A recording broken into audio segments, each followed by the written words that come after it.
All right. So going over these problems again, they're all the same.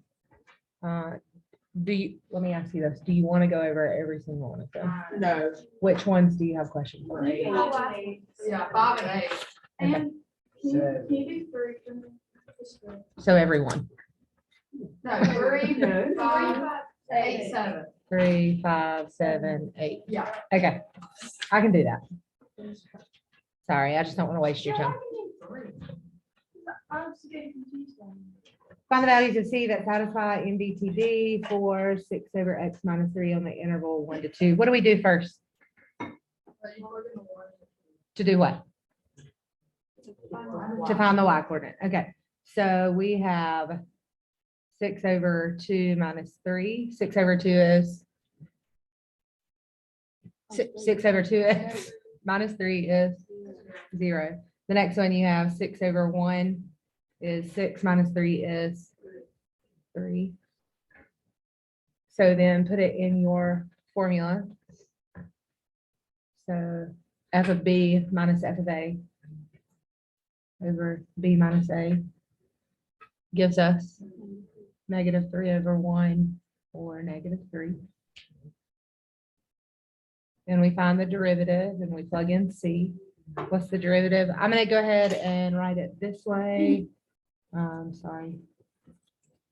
6x to the negative 1 minus 3. So what would we have? Everybody okay with that? Negative 6x to the negative 2. We'll pop that negative 2 to the bottom. And then they put it with c. And what is that equal to? Negative 3. Cross multiply. Divide. Equals 2.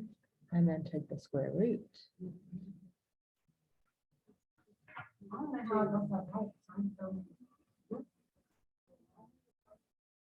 Why is it only the positive one? There you go. So make sure you check that interval.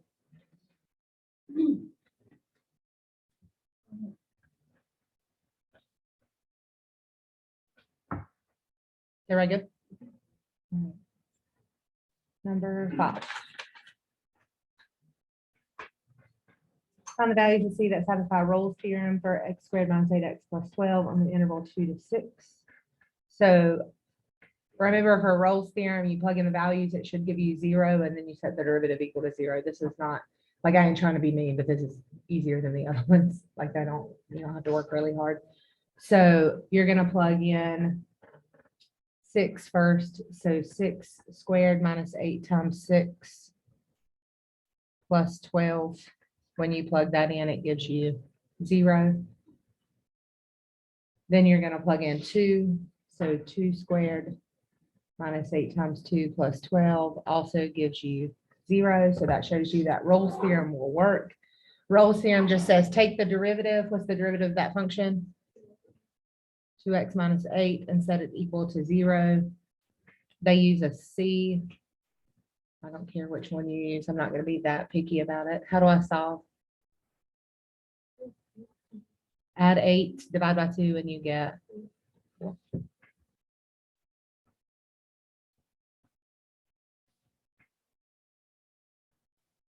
Number 7 is the same exact way. Find the values that satisfy Rolle's theorem for 1 minus 1 over x squared on the interval from 1 to negative 1.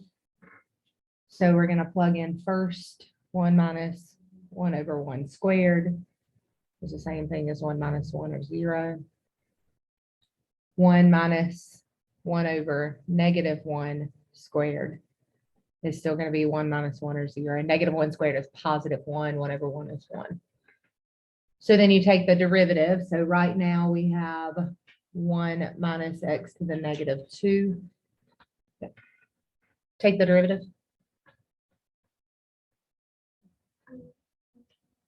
2x to the negative 3, or, and you set that equal to 0. When we cross multiply, what happens?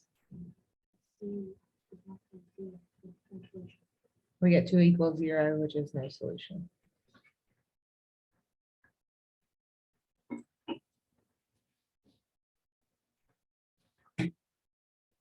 And then on 8, same thing, Rolls theorem, so we're gonna plug in 1 to the 2/3 minus 1 to the 1/3 does give you 0.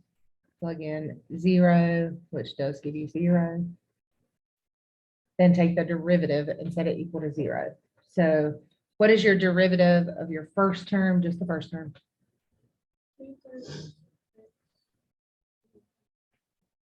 -1/3. Then we have minus your derivative of your second one,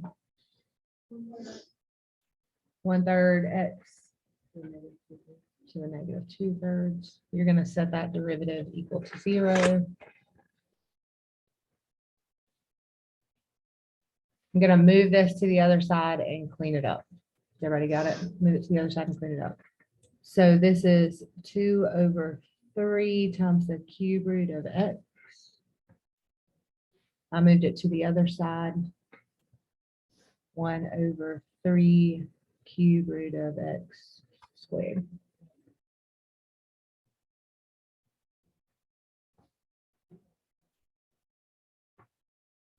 How do I solve?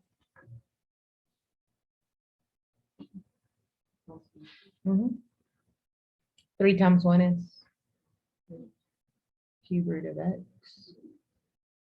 2 times 3 is 6 cube root of x squared.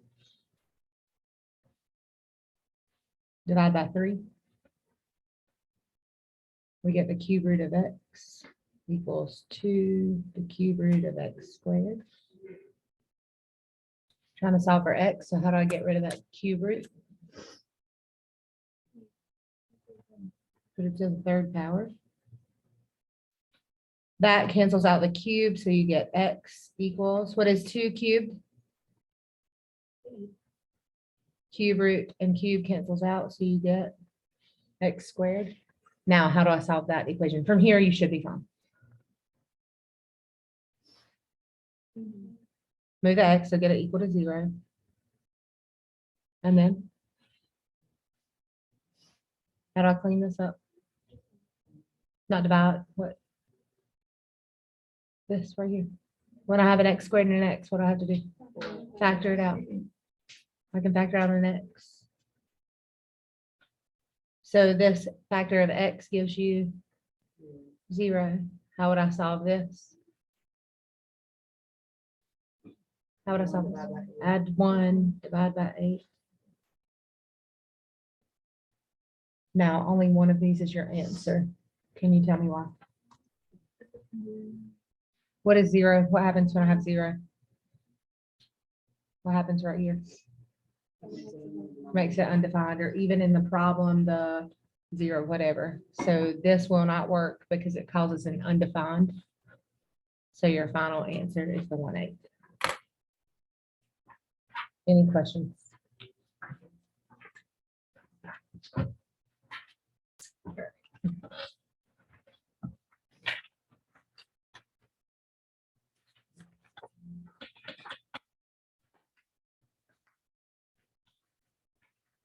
What about the end of chapter drill?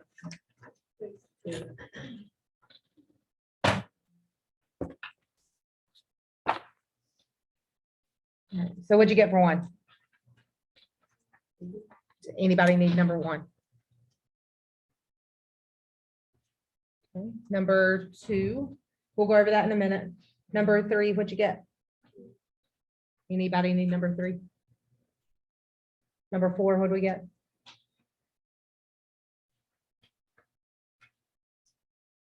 So we need to go over number 4. Okay. And then number 5.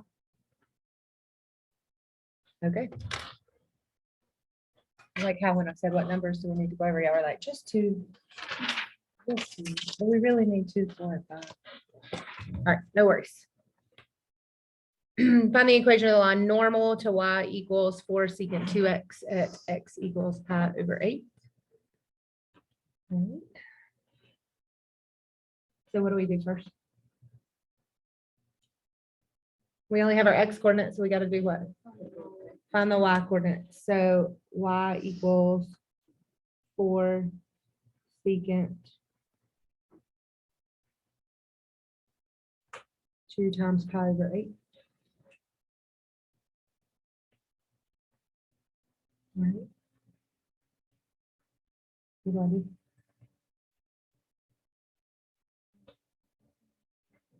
Yeah, I was real lazy and I did put it in my calculator. What is secant?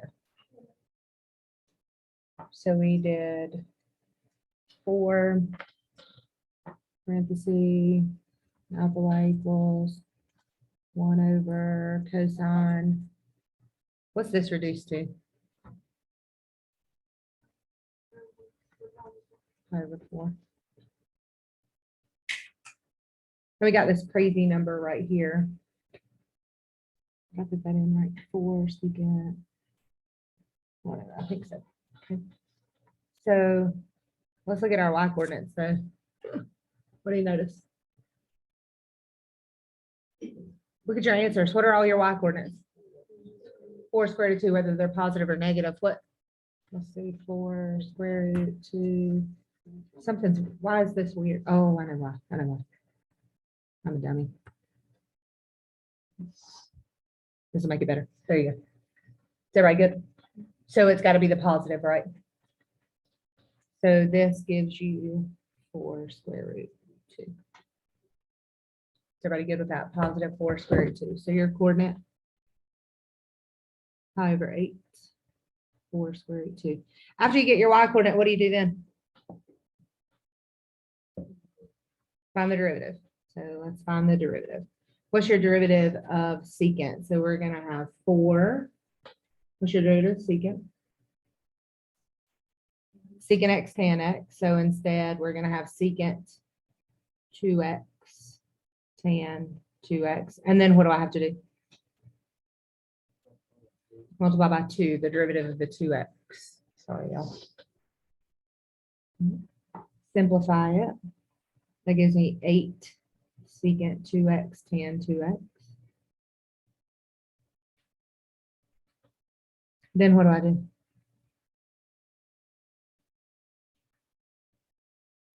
How do I figure out my slope? Plug in the x.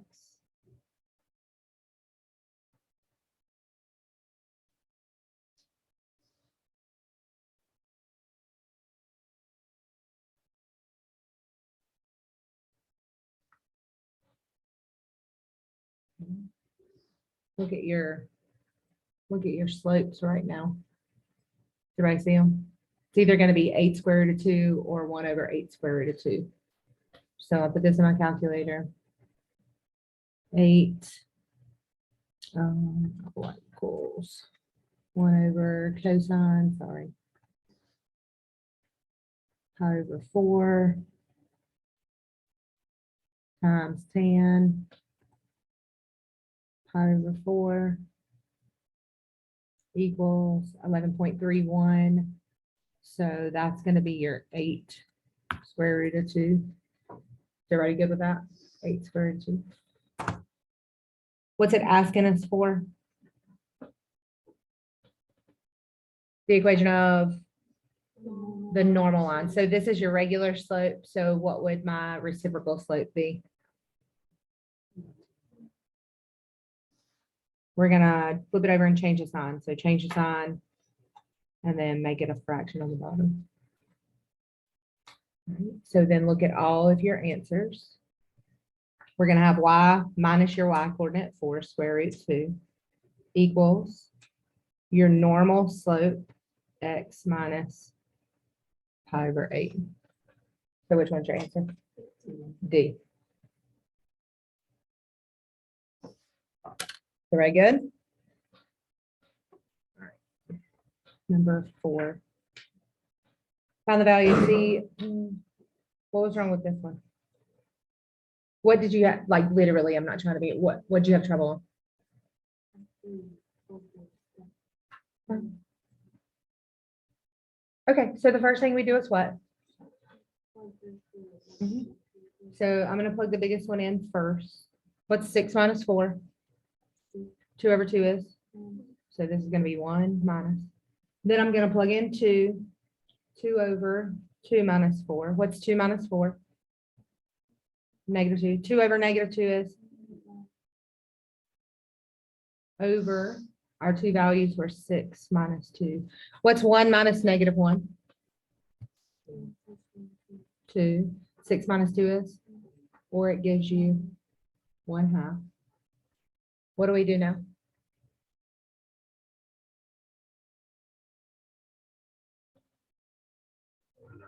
Take the derivative and then set it equal to that 1/2, right? So we are going to take the derivative of this. I don't know if that makes it look a little bit better. I'm not going to use the quotient rule. That's too much work for me. So I'm going to use this. I'm going to leave the 2 times negative 1 is. Leave your function to the. And then you're going to multiply it by 1, but I don't need to do that. Which is the same thing as negative 2 over x minus 4 squared is going to be equal to what? 1/2.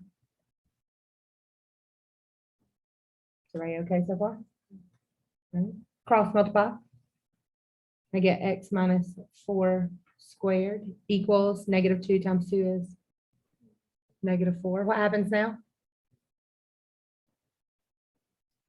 And when I take the square root, no solution. So the answer is D. See why I'm saying, like, I wasn't sure where y'all were messing that up. And then number 5. Find all the values of C that satisfy Rolle's theorem. So what do? This is the one that I was talking about yesterday. What do? Plug in your numbers. So we're going to start with 3. 3 to the 4th minus 5 times 3 squared plus 4.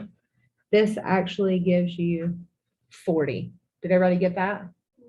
Okay, when you plug in the next one, we have a negative 3 to the 4th minus 5 times negative 3 plus 4.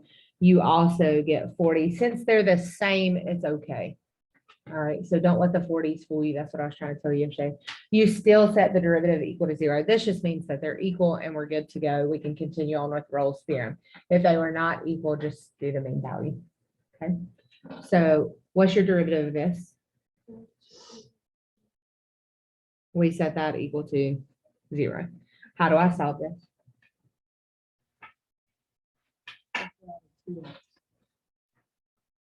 We get 2x squared minus 5 equals 0. Set both factors equal to 0. The first one you're going to get 0. The second one, you're going to add 5 and divide by 2. And then square root. How many answers are there to square root? Plus or minus square root 5 over 2. Check them to see if they're in your intervals. They are all in the intervals. So they're all your answer. D should be your answer.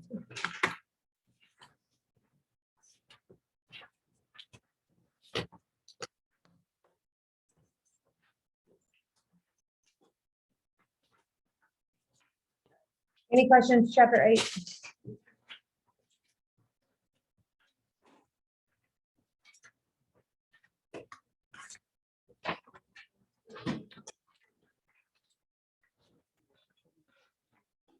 All right, chapter 9.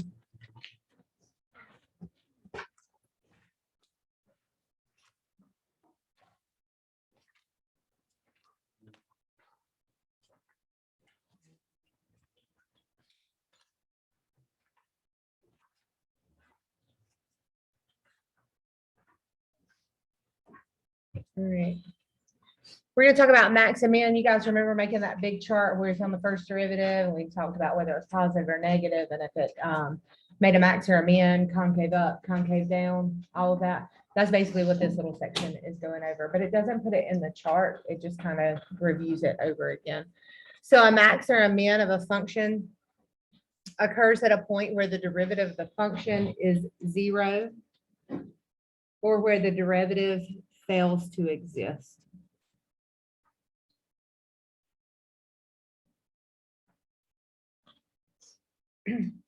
Then it goes over all of your, what is a maximum, what is a minimum. It talks about the absolute max and the absolute min. So I'm going to come down here and explain what this is. A relative max and min, the only difference in the verbiage is that if you have a relative maximum, that means there's also a minimum or another maximum on the graph. There's more than one. If it's absolute, it's just like the U shape or the N shape. There's only one. Does that make sense? So there's no difference. You find them the same exact way. It's just, is there one max or one min? Or with relative, are there multiple maximums and minimums? Everybody understand that? All right, flip it.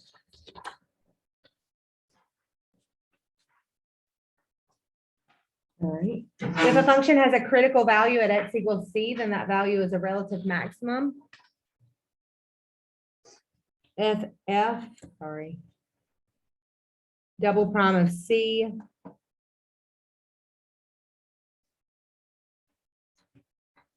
is less than 0. And this one is if it's greater than 0. We're going to go over this, so don't stress out about that. All right. So here's our first example. To find the minimum value of the curve of ax squared, if a is greater than 0, take the derivative and set it equal to 0. So what would be the derivative?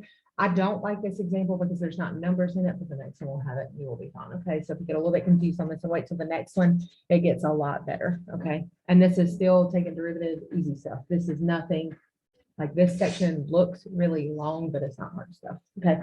So what's your derivative of ax squared? 2ax. You're going to set that equal to 0. The first derivative is equal to 0 at x equals 0, but plugging 0 back into the original equation, we can solve for the y-coordinate of the minimum.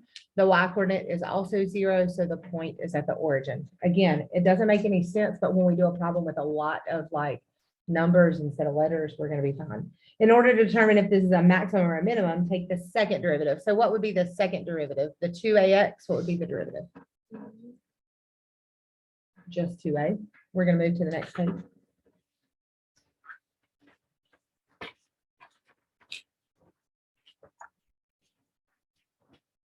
Because a is positive, remember in the beginning it said that a was greater than 0.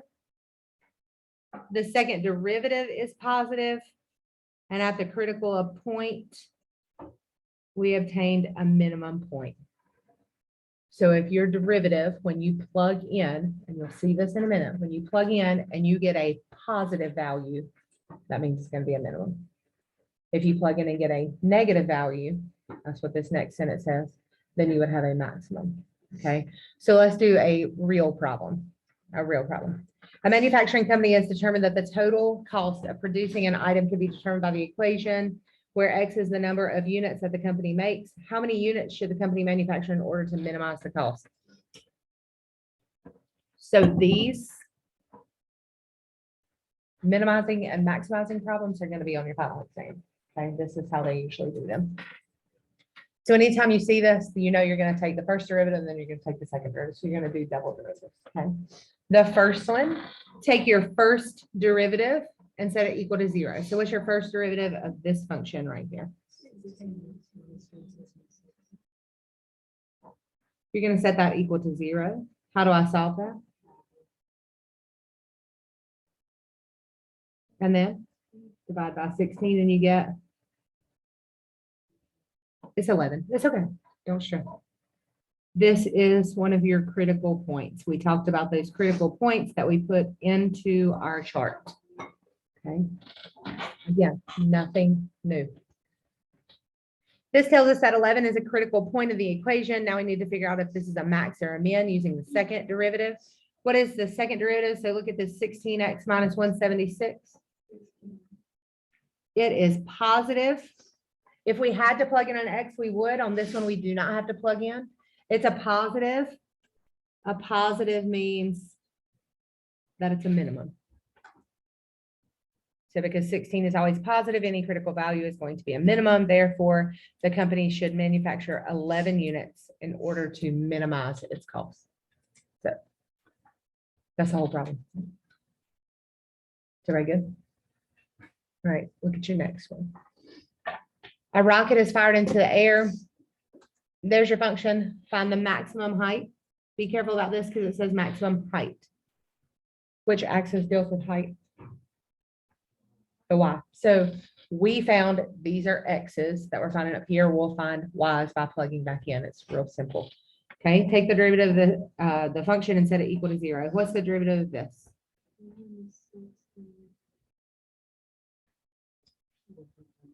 What is 4.9 times 2?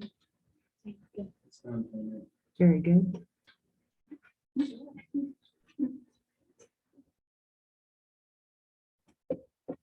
Set it equal to 0. How do I solve?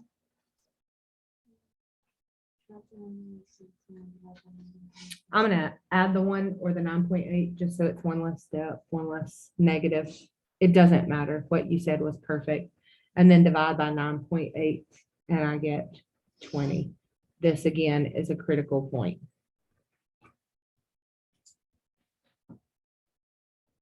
Now that we know 20 is a critical point of the equation, use the second derivative.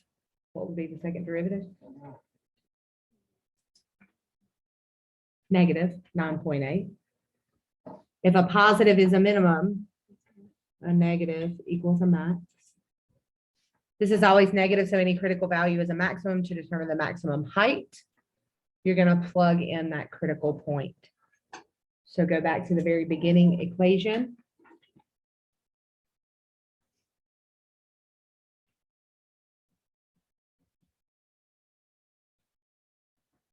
And you're going to plug in 20. So 1600 plus 196 times 20 minus 4.9 times 20 squared. And I will go ahead and tell you it gives you 3,560 meters. So anytime it throws that word height in there, make sure that you find the y value.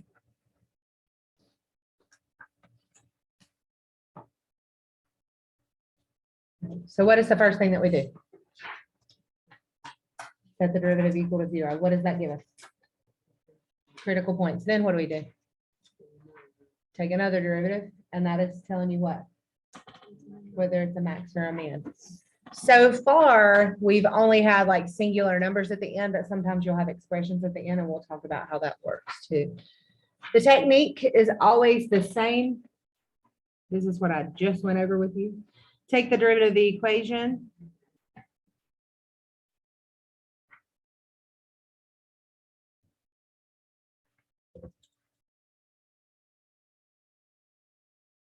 Set that equal to 0. And then use the second derivative test.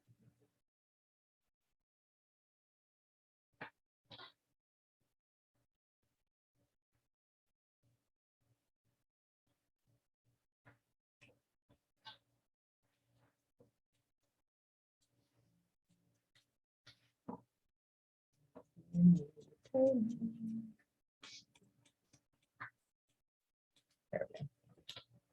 All right, the hardest part of these word problems is when you have to set up the equation yourself. The following is a classic AP problem.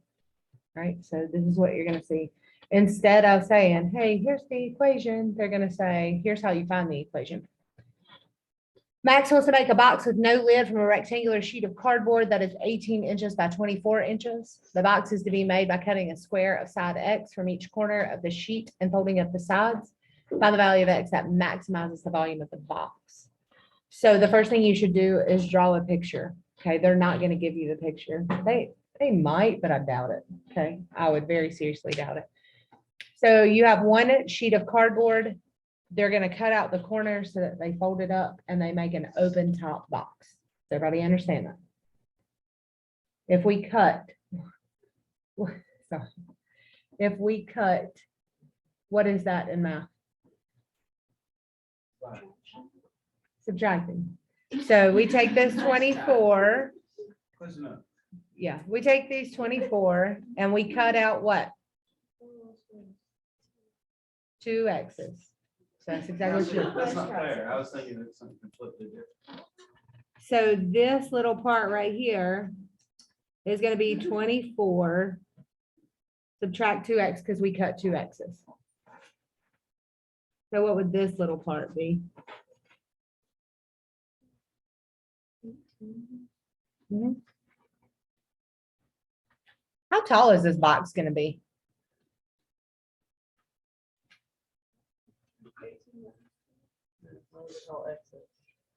So X is X. Okay, so we have the length of this box is 24 minus 2X.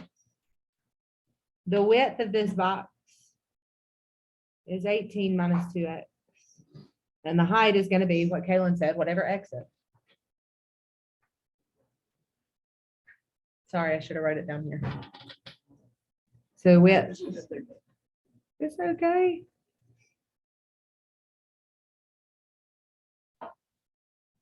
Using the formula for the volume of a rectangular prism, we can get the equation for the volume in terms of X.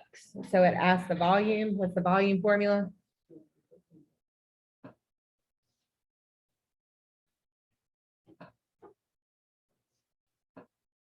So 18 minus 2X, 24 minus 2X, and times X. And then it says you want to multiply those together, but be careful that you don't screw it up. I'm gonna go ahead and multiply that for you, write it out. You guys are okay with the multiplication, right? 4x cubed minus 84x squared plus 432x.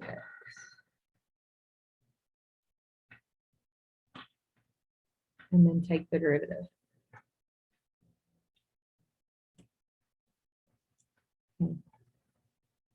Make sure if you're going to take the derivative and you write it like this, you're putting whatever you're doing. So it's the derivative of the volume with respect to X, because these are X's. If these would have been T's, we want to make sure we put DT. Worst case, if you forget how to write this, write V prime. Does everybody understand that? Okay. I don't want you to get counted off on your free response because you write the wrong variable or something right there. Okay. What's your derivative? Sammy, they're gonna need your help in just a second. 12x squared minus 168x plus 432. I mean, it's multiplied by 2. It ain't, no offense, not taking away any juju from that. Okay, so there's your derivative. Flip your paper.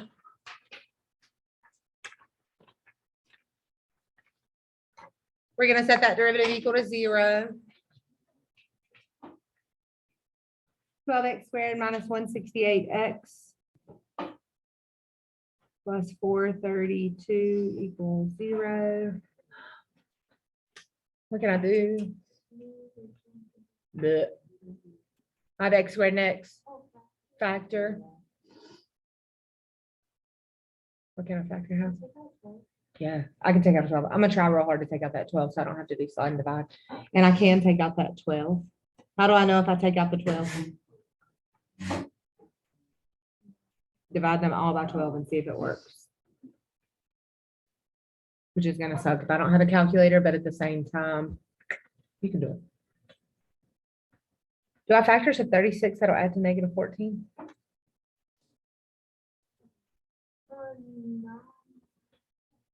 Nope. Nope. Nope. Nope. Nope. Nope. There are none. Nope. Somebody keep saying no. So how do I factor this? What do I do? How do I get my answer?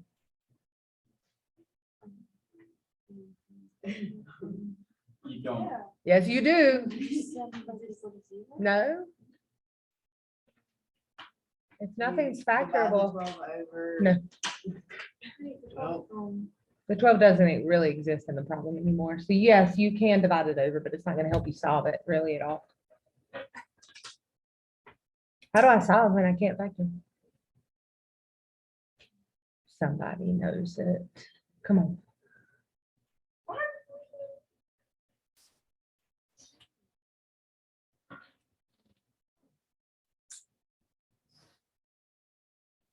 No.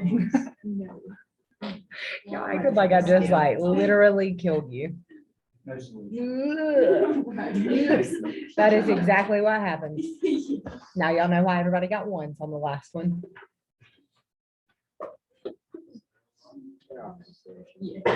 I used to. All right, what is it? Y'all don't know it? There's a square root. and there's a- Negative b plus or minus the square root b squared minus 4ac. all over 2A. Go talk to Miss Hoover and have her sing you the song. No, do it. No, there's two songs. Oh, instructor. Yeah, he had us memorize it, but that's been a while. I don't remember memorizing it. You definitely used it in math 1 and math 2 and math 3 and pre-calc because they know this. I remembered it until last year. Again, it's okay. You need to know quadratic formula. All right, so right now our B is -14. So we'll change to +14 plus or minus big fat square root. I always do a positive here. I know it says B squared, which would be -14 squared, but when I square it, what's gonna happen? It's gonna be positive anyway, so why even take the chance? 14 squared minus 4 times A is 1, C is 36. All over 2 times A is 1.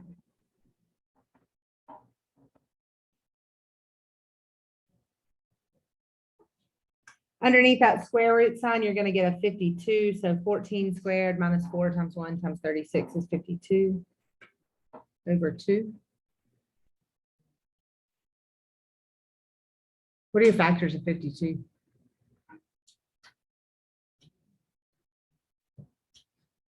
Break down 52. You can do it. There are 52 cards in a deck. 2 and 26. 26 breaks into, yeah. So I can pull out this set of twos and it's actually 14 plus or minus 2 square root of 13 over 2. What can I do now?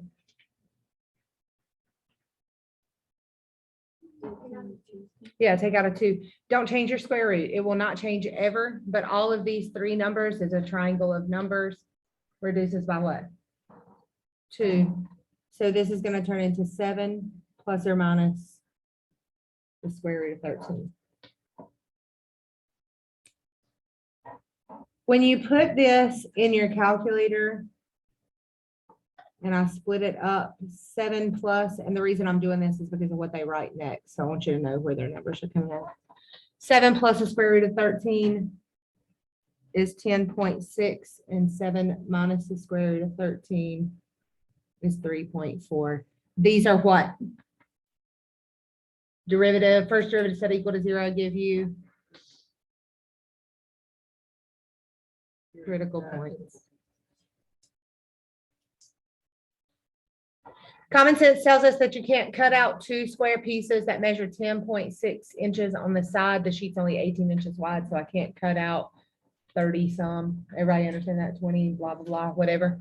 So maximizing value has to be 3.4. So this one is not going to work because that would make it bigger than what I have on the paper.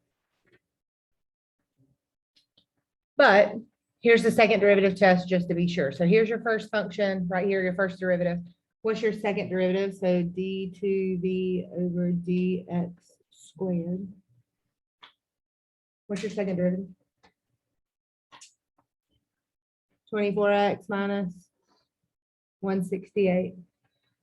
Okay, so on the last ones, we got specific numbers right there, like that 9.8 or whatever. This one gives us a function. You have to plug your critical value into your function. So plug in your critical value. So we're going to do 24. Good thing is you only have to plug in 3.4. You don't have to do the 10.6. And you get negative 86.4. This brought up a negative value, which means is it a maximum or a minimum? Max.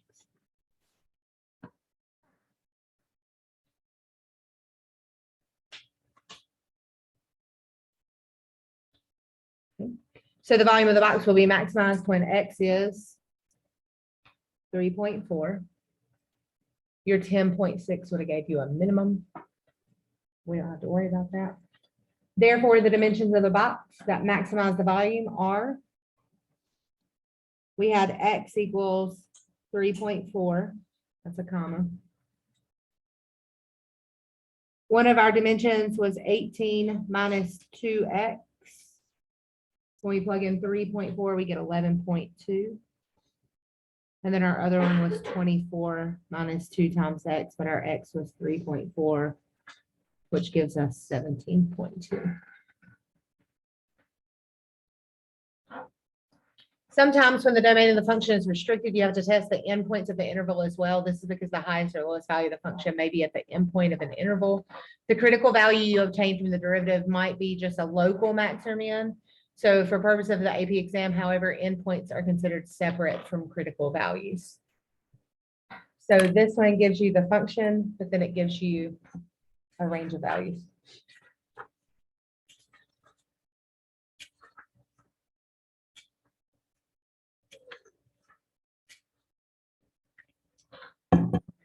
Find the derivative, set it equal to 0. What's the derivative of x to the third minus x?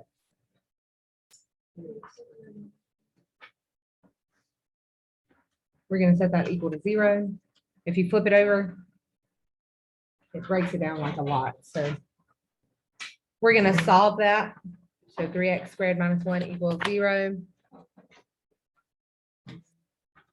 How do I solve it? Add 1, divide by 3, and then so we get x equals positive or negative. Square root of 1 is 1 over the square root of 3.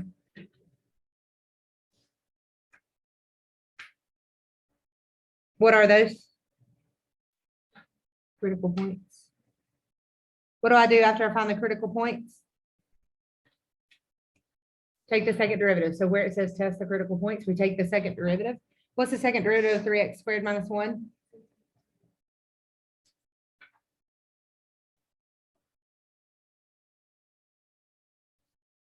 But again, we have that expression, so you have to plug in both critical points.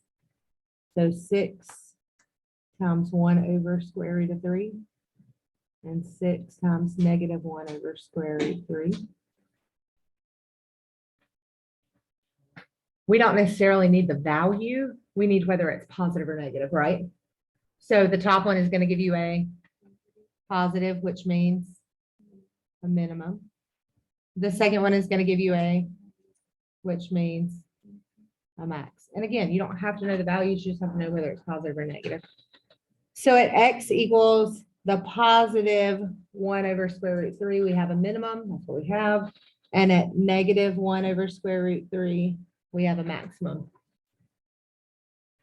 It wanted to know the coordinates. It wanted to know the coordinates.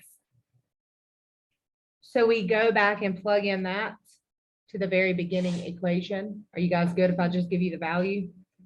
The value is 0.385 and negative 0.385.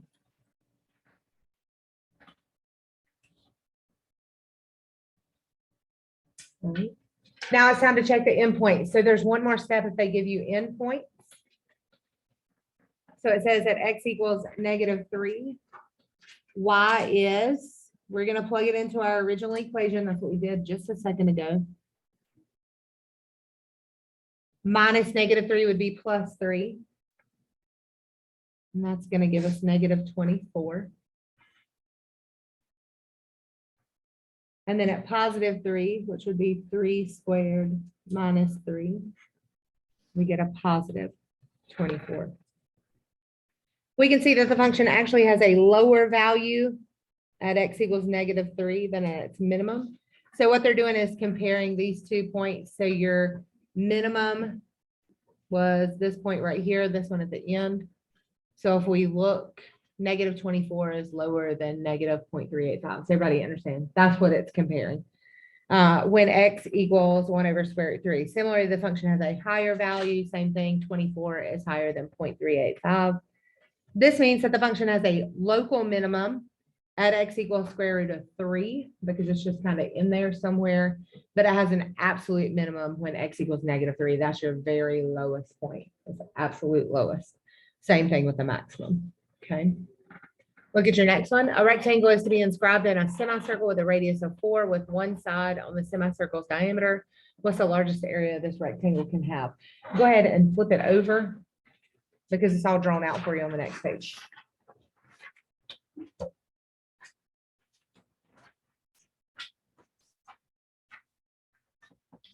Let's look at this on the coordinate axes. The question or the equation for the circle of radius 4 centered at the origin is x squared plus y squared equals 16.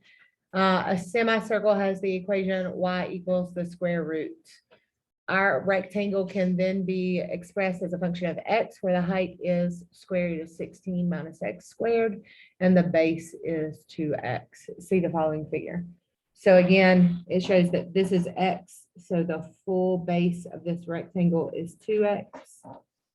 This equation for the circle or the semicircle is square root of 16 minus x squared, which is the same. That's where the height of that circle is, or that rectangle is. How do I find the area of a rectangle?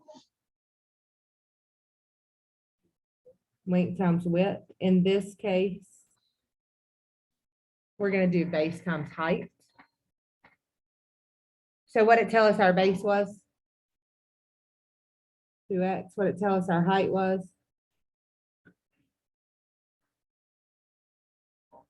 Height is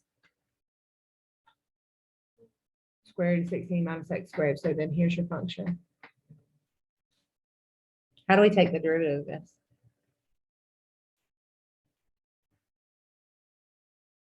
Say it again. I just didn't hear you. What else do you have to do? I wouldn't have gone to. Product rule.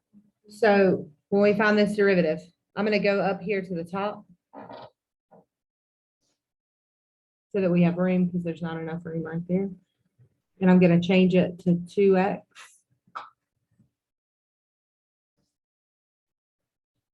times 16 minus x squared to the 1/2. And we're going to do product rule. Derivative of the first. 2 times the second plus the first times the derivative of the second, which is 2x times. What's the derivative of the one I'm showing? 1/2 times 2 the times negative 2x. All right, we're going to clean it up. We're going to have 2 square root 16 minus x squared. That one's fine. What is 2x times negative 2x? 2x times negative 2x times 1/2 negative 2x squared. What happens to this 16 minus x squared to the negative 1/2? Square root on the bottom.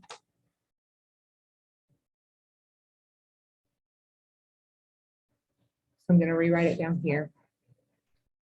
2 square root of 16 minus x squared minus 2x squared over square root of 16 minus x squared.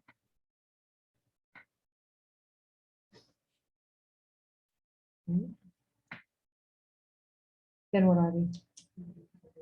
Set it equal to 0. So the derivative is not defined at x equals what? What would make it undefined? Why? Not just 4, but positive and negative 4. So if we take our denominator, set it equal to 0. And we try to square that. Move your x squared over and take the square root. That is why it's undefined. It'll give a 0 in the denominator.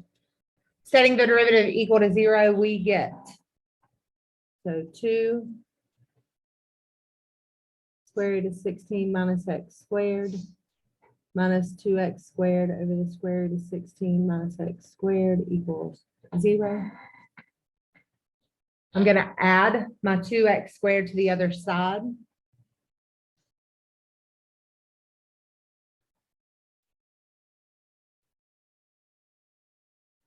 And then I'm gonna cross multiply. When I cross multiply, I get 2 times, what happens to your square roots if you're multiplying them together? They go away, 16 minus x squared. And then 2 times 1 is 2. Oh, sorry, 2x squared. That's my fault.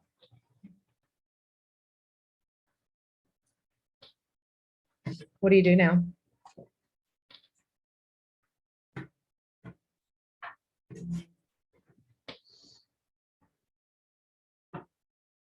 What do you do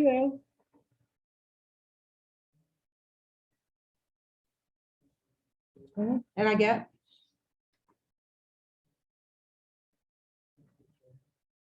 2 times 16. 32. 32.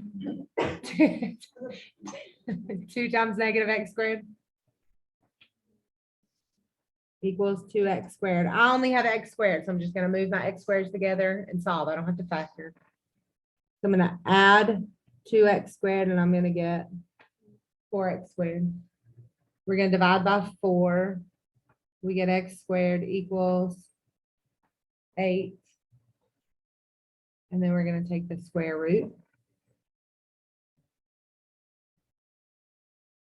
I don't know if there's any difference in this at all. Sometimes they leave it as square root of 8. Remember that 8 is broken down into 3 2's, which will reduce to positive negative 2 square root of 2.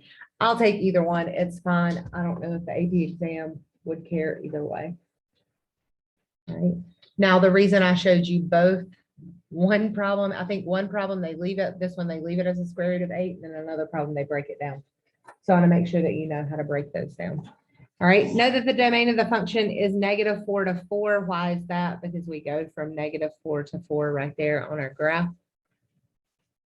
So these numbers serve as endpoints of the interval. Let's compare the critical values and the endpoints. When x is -4, y is 0, and the area is going to be 0.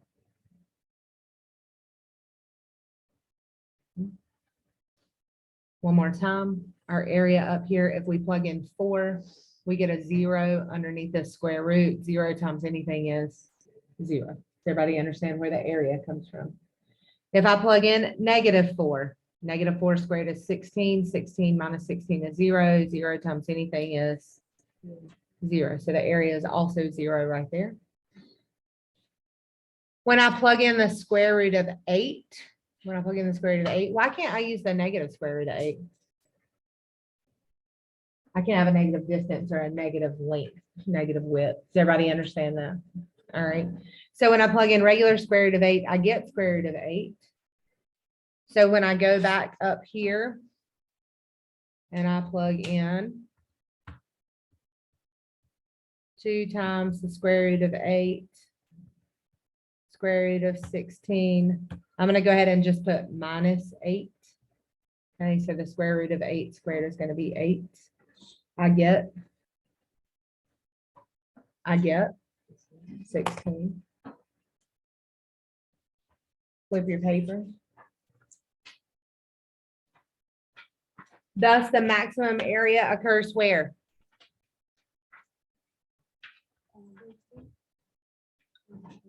At square root of 8. So the maximum occurs when x is square root of 8 and the area was equal to 16. Try some of these problems solved on your, they're not solved on your own. I just, like I said, every time it said that. Rectangular field bounded on one side by a building. So if we have to fence this in, we're using the building as one part of the fence. So we only need 3 sections of fence. We need the left, the right, and the front. Okay. If 3,000 feet of fence is to be used, so what is this called? The outside, the perimeter. And how do we find the perimeter? Okay. use that to find the dimensions of the largest field that can be fenced in.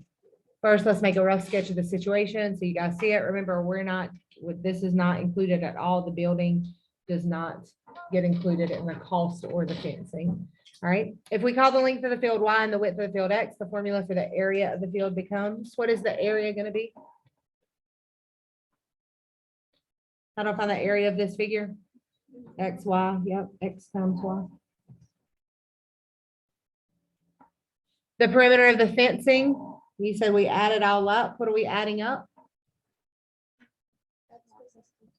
X plus Y plus X or 2X plus Y. Perfect.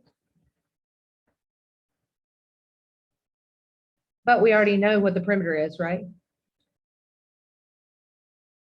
Check your problem out. 3,000 feet of fence. So we're actually gonna have 2X plus Y equals 3,000. It says solve this second equation, the one that I just wrote for Y. How do I solve this for Y? 3,000 minus 2X. And when you plug this equation into the formula for the area, you get area in terms of X. So what it's saying is go back to the area. We keep the X and we change Y to 3,000 minus 2X so that we only have one variable in the equation. Now I'll take the derivative and set it equal to 0. So this is going to give you area equals 3,000X minus 2X squared. How would I write my little fraction part of the derivative?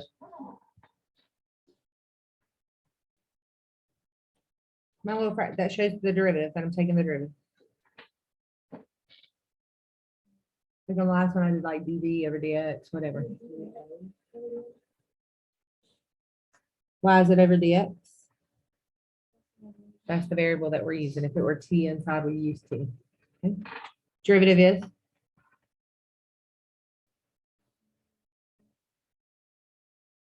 Go in order. 3,000. What do I do to that derivative every single time?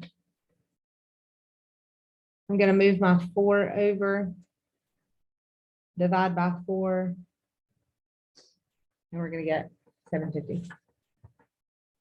After we found the first derivative, what does this make? What's this thing? It's a critical point. What do I do after I find my critical point?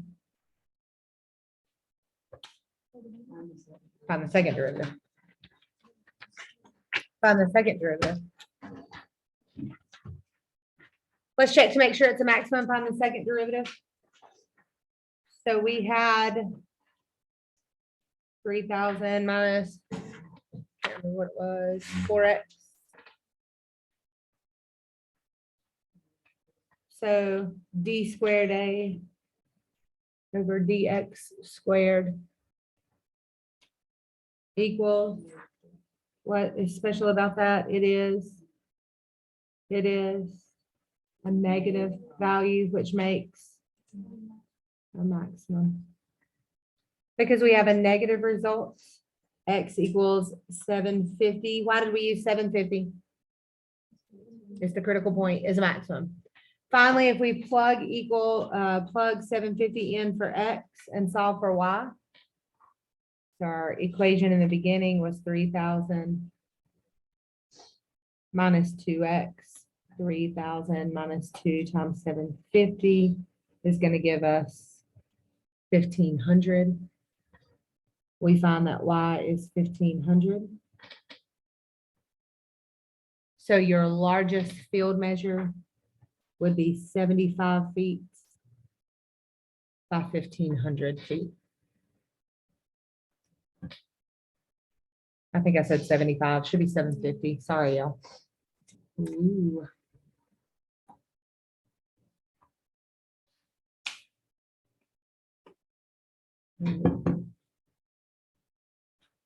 Posters contain 100 square inches of pictures surrounded by 4-inch margins at the top and bottom and a 2-inch margin on each side. Find the overall dimensions that will maximize the total area. The total area of the poster. First, make a sketch. We're just talking about the picture and our X and our Y. We want the entire total area. So what would this be? Very good. How'd you get 4? Your 2 2s on either side. What about this one? Y plus 8. Tell me what it told you in the problem.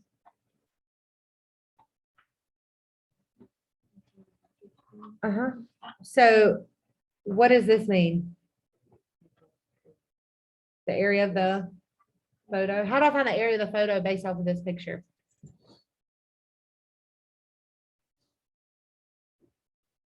How do I find the area of a square rectangle? What's your length and your width? X and Y. So how do I find the area? A equals X times Y, but we already know that the photo is 100. We need that, okay? So A equals XY, that's of the picture. But the total, what would be that formula? Yep, I'm gonna write it the other way because I'm OCD and I like my X's to come first.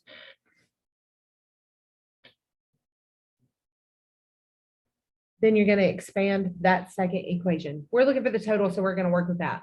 Why do we need this?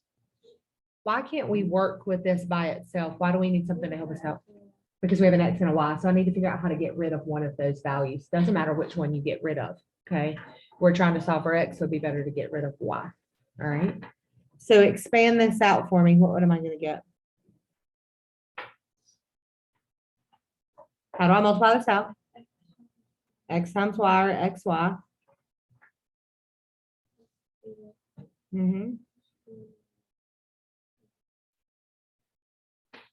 Good. So then it says substitute XY equals 100. So I want to get rid of Y, so I'm going to solve for Y. How do I solve this equation for Y? 100 over X into the area of the equation, and we get, so say and put it back in this equation. Area equals, we're good with our X. We're going to change our Y into 100 over X. Our second term is fine because it's in terms of X. The third term, we need to change the Y into 100 over X. And then we have a plus 32.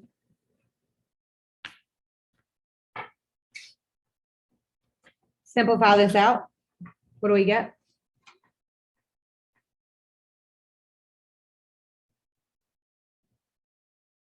What happens right here? Just 100. Your X's cancel out because there's one on the top of the bottom. Yeah, right there. You absolutely could have. Yes. Some people don't see that, but that's perfect. Absolutely.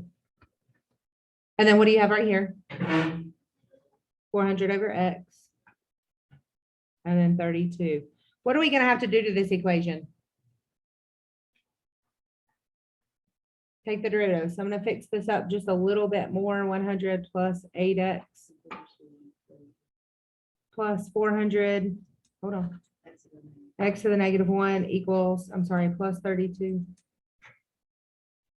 And then I can simplify it a little more by adding the 100 and the 32. I just didn't do it in the same step. So 132 plus 8X plus 400X to the -1 is what we're going to take the derivative of. What's my little divide thing right here representing the derivative? Good. And what is my derivative? 8. 400 over X squared. Perfect. What do I do that derivative? Set it equal to 0. So I'm going to move over my 400. How do I solve this? I get. And then What is 400 divided by 8? Oh my God, that's the easy one. 40 divided by 8 is 5. Put a 0 on it. And then square root. And I get x equals plus or minus square root of 50, which will not break down. That will, not right now. it won't. This is one that they didn't break down as well. Because 50 could break into what? 25 times 2 or 5 square root of 2. Okay. I don't think it matters. Solving for x, we found that x equals square root 50.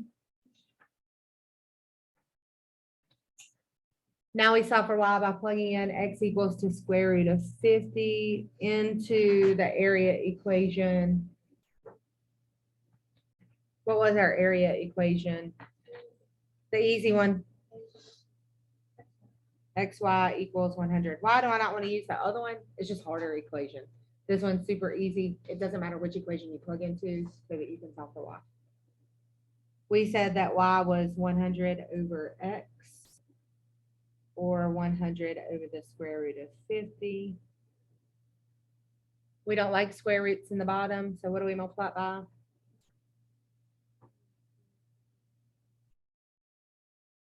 Which gives me on the top 100 square root of 50, on the bottom just 50. And then what does that reduce to? What's 100 divided by 50? 2 square root 50. So y equals 2 square root 50. Then check that these dimensions give us a minimum. How do we check for the dimensions giving us a minimum? Second derivative.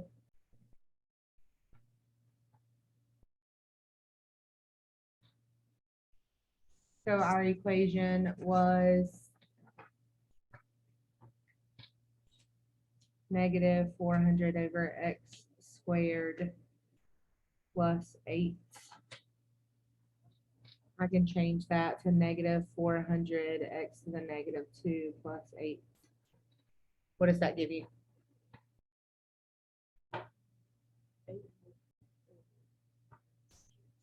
Perfect. What do I have to do when I have a number or a letter in the bottom? What do I put in there?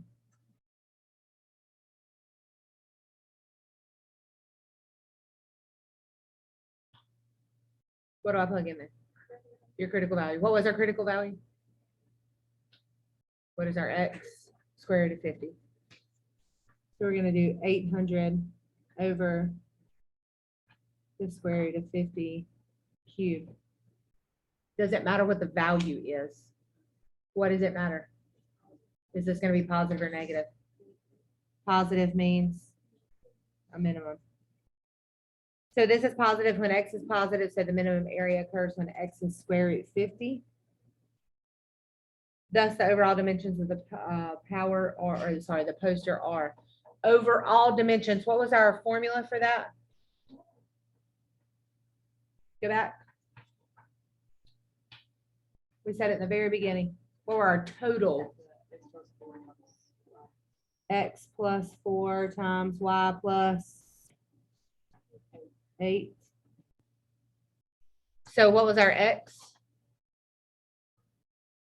4 plus square root 50.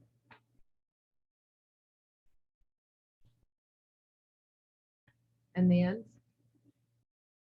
we're going to have 8 plus the square root of 50. That's it. We're going to stop there. We'll do the rest tomorrow.